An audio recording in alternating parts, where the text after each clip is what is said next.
Bienvenidos, queridos amigos, a esta reflexión de la palabra de Dios. Celebramos la dedicación de la Basílica de San Pedro y San Pablo.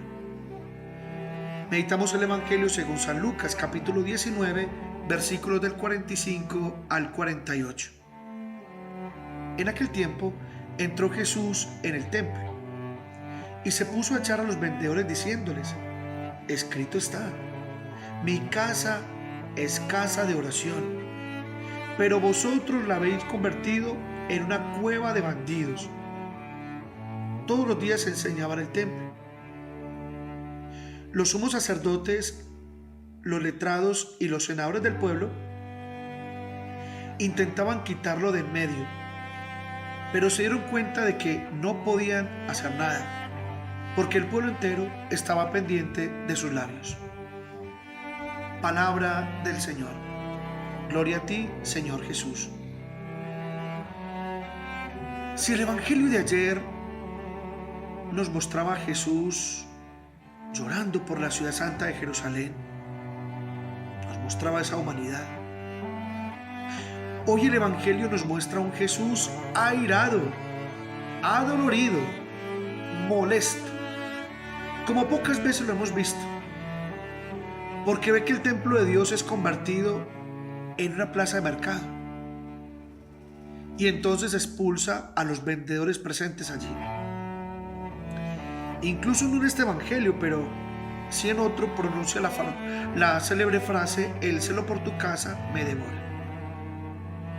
Pues bien, pensando yo en esta expulsión que hace Jesús de los vendedores del templo y de ese celo por la casa de Dios, yo pensaba: qué bueno sería que todos nosotros, ustedes y yo, queridos hermanos, tuviéramos ese celo apasionado por el Señor, ese celo apasionado por nuestra iglesia.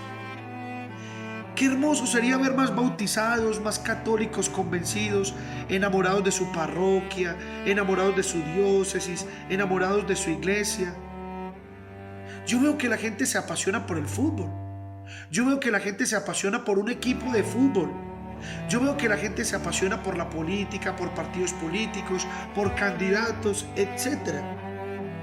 ¿Está bien o está mal? No sé, pero los veo apasionados.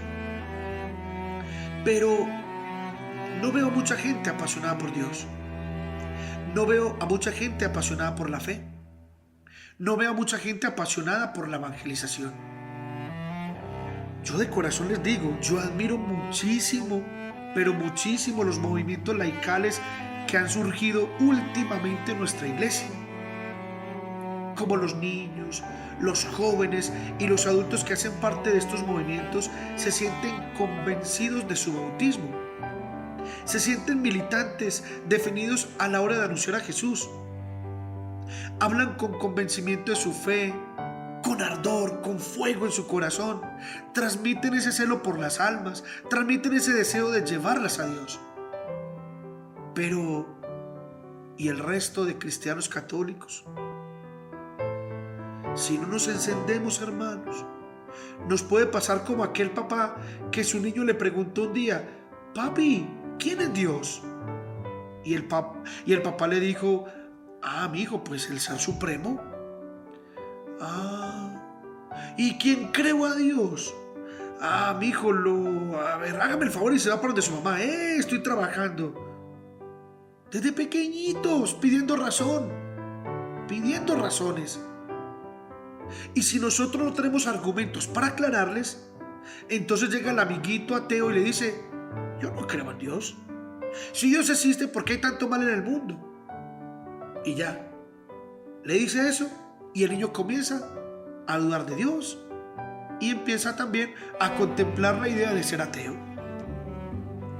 Y si luego tiene una imagen de la iglesia toda deformada por culpa del desprestigio que hacen los medios de comunicación, o donde ha habido pésimos testimonios de los miembros de la iglesia, entonces, ¿qué va a pensar la persona?